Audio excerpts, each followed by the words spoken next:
تو شجاعت ایک ہوتی ہے چھپی ہوئی، ایک ہوتی ہے ظاہر و باہر.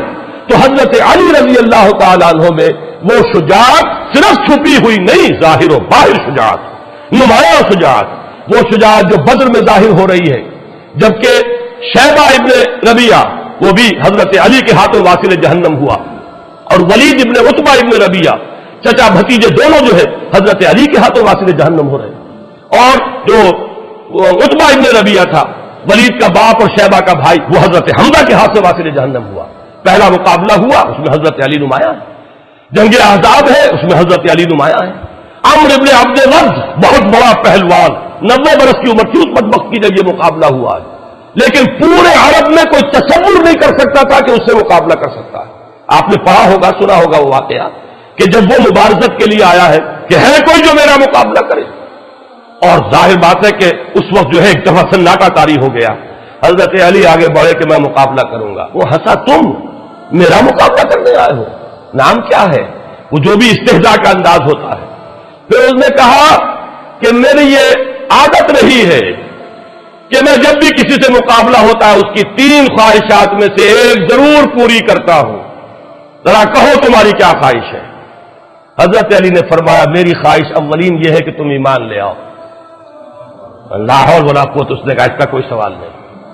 اچھا تو دوسری خواہش یہ ہے کہ میدان جنگ سے چلے جاؤ. وہ ہنسا، یہ میرے لیے کبھی نہیں ہو سکتا. اب حضرت علی نے جو وار کیا ہے یہ ان کی ذہانت اور فطانت کا بھی ایک بہت بڑا مظہر ہے. فرمایا پھر تیسری خواہش یہ کہ آؤ اور مقابلہ کرو. اس پر وہ بہت چکا رہ گیا کہ میں نہیں سمجھتا تھا کہ روئے زمین پر کوئی شخص یہ خواہش بھی لے کر میرے سامنے آ سکتا. اور ایک بار میں ختم ہوا حضرت علی کے رضی اللہ تعالیٰ. عمرو ابن عبد ود، اسی طرح خندق کا معاملہ، کموس کا قلعہ سب سے زیادہ سخت تھا. کچھ اور جو گڑھیاں تھی فتح ہو گئی تھی، وہ تھا جو اڑا ہوا تھا، وہ حضرت علی رضی اللہ تعالیٰ عنہ کے ہاتھوں اللہ نے فتح کرایا.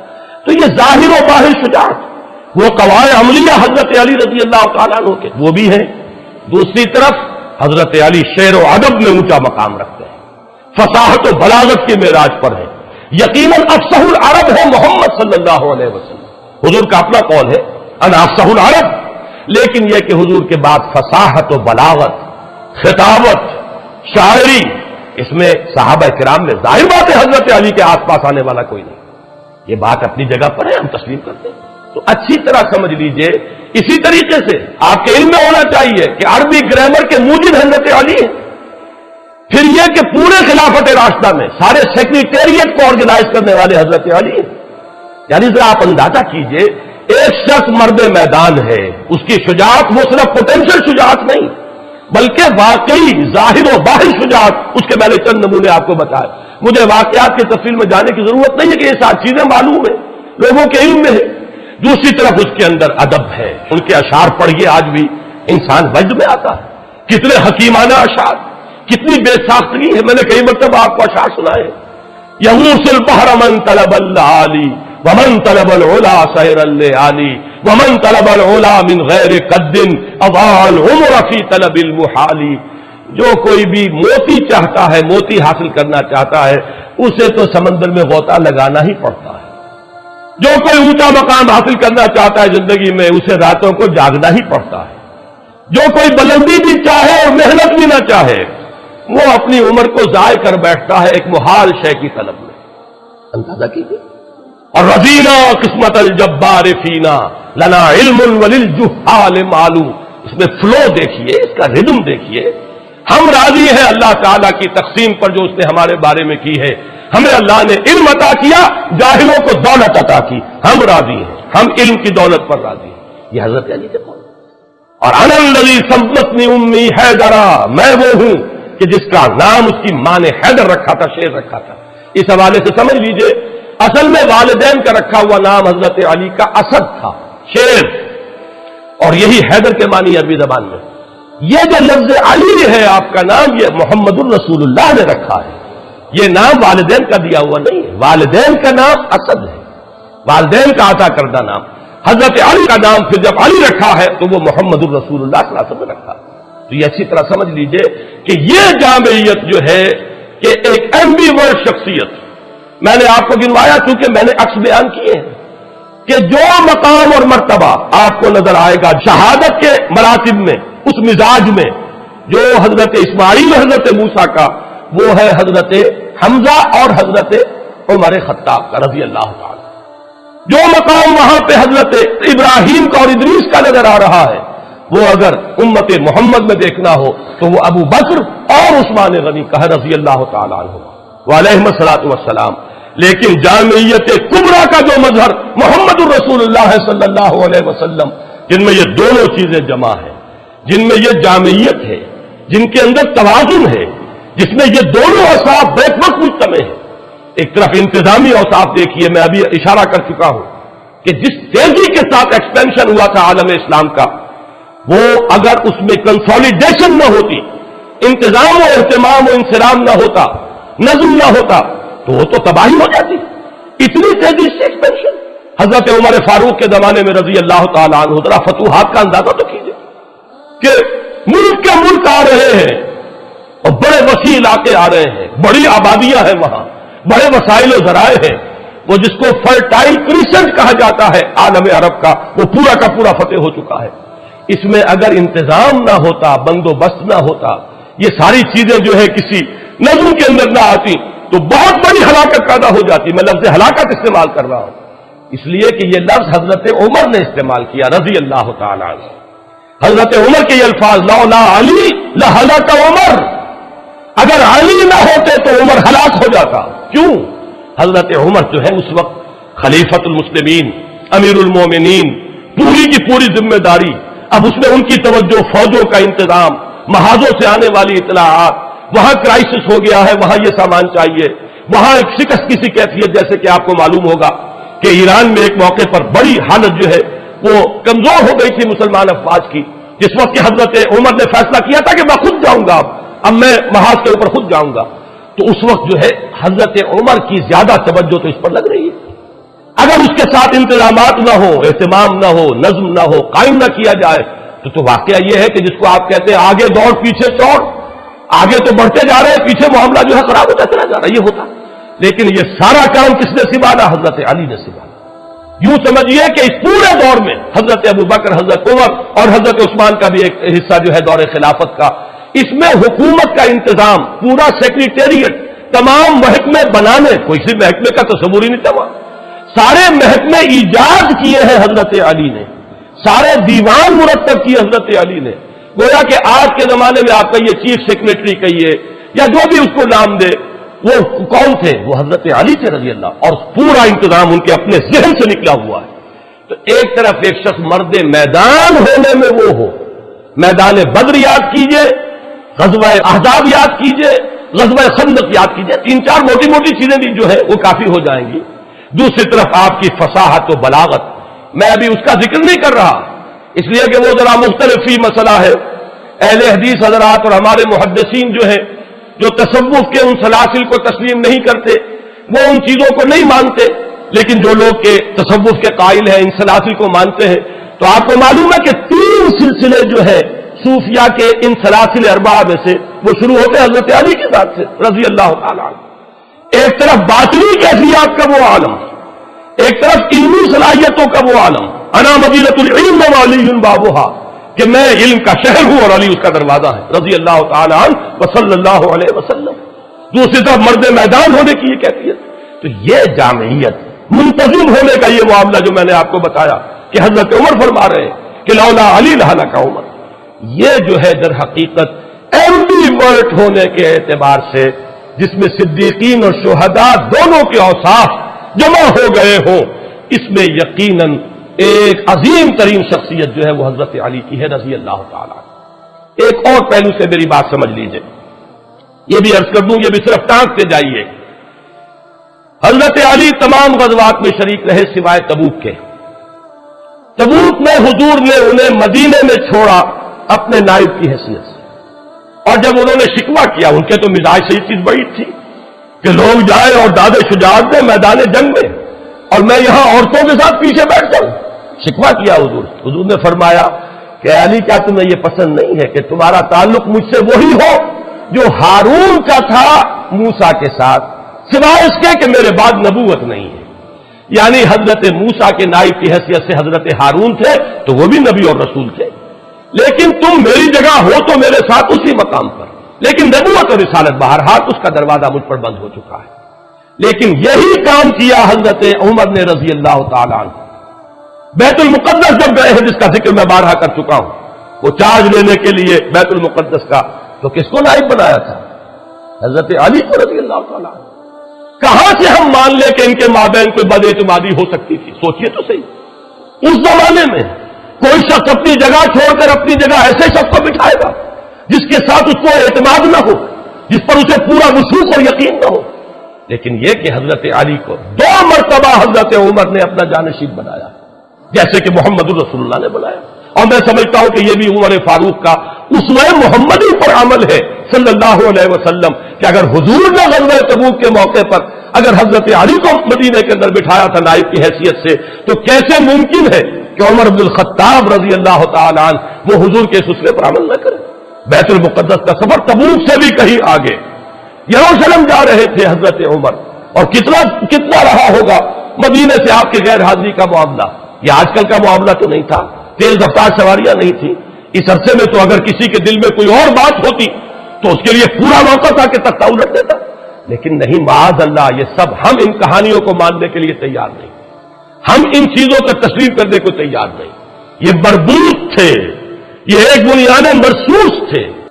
چنانچہ سورہ ہجر کی ایک آیت ہے کہ ہم جب اہل جنت کو جنت میں داخل کریں گے، جنتیوں کو، تو الفاظ آتے ہیں وَنَزَعْنَا مَا فِي صُدُورِهِم مِّن غِلٍّ إِخْوَانًا عَلَىٰ سُرُرٍ مُتَقَابِلِينَ، ہم ان کے دلوں میں جو بھی کوئی رنجشیں ہوں گی وہ نکال لیں گے، اور پھر جنت میں وہ بیٹھے ہوں گے آمنے سامنے ایک دوسرے سے، کہ بھائی بن کر کوئی رنجش دن میں تھی بھی، دنیا میں تھی بھی تو نکل چکی ہوگی۔ اور حضرت علی کا قول ہماری تفاسیر میں منقول ہے کہ حضرت علی نے فرمایا یہ آیت میرے اور معاویہ کے بارے میں نازل ہوئی ہے کہ ہمارے دلوں میں اگر کوئی ایک دوسرے کی طرف سے میل آ گیا ہے، اللہ تعالی ہمیں جنت میں داخل کرتے ہوئے وہ بھی قدورت جو ہے وہ میل جو ہے اس کو نکال دے۔ تو ہمارا نقشہ تو صحابہ کرام کا یہ ہے کہ یہ ایک بنیاد مرصوص تھے۔ وقتی طور پر انسانوں کے اندر کوئی شکوہ شکایت پیدا ہو جانا، یہ تو چیز وہ ہے جس کو ہم مان لیں گے، لیکن کوئی مستقل قدورت، کوئی بغض معاذ اللہ، کوئی دشمنی ایک دوسرے سے، اس کا ہم تصور نہیں کر سکتے۔ لہذا یہی وجہ ہے کہ حضرت علی رضی اللہ تعالیٰ عنہ کو 2 مرتبہ حضرت عمر نے اپنا جانشین بنایا۔ جب حج پر گئے ہیں تو حضرت علی کو جانشین بنا کر گئے، انچارج بنا کر گئے ہیں۔ جب گئے ہیں یروشلم تو بھی حضرت علی کو یہاں پہ نمائندہ بنایا۔ اور ایک بات اور نوٹ کیجئے کہ حضرت علی رضی اللہ تعالیٰ عنہ کی صاحبزادی ام کلثوم حضرت عمر کے نکاح میں آئی ہے۔ یہ کوئی ہونے والی بات نہیں اگر باہمی محبت نہ ہوتی، یہ کوئی ہونے والی بات نہیں اگر باہمی اعتماد اور باہم شیر و شکر نہ ہوتے۔ اگر شکایت بھی تھی تو میں عرض کر چکا ہوں وہ حضرت ابوبکر سے تھی، اگر شکایت کوئی تھوڑی دیر کے لیے رہی بھی ہے، کوئی شکوہ، حضرت عمر سے تو کسی شکوے کا ہمارے پاس تو ریکارڈ موجود نہیں ہے کہ کس بنیاد پر کوئی شکوہ ہوتا۔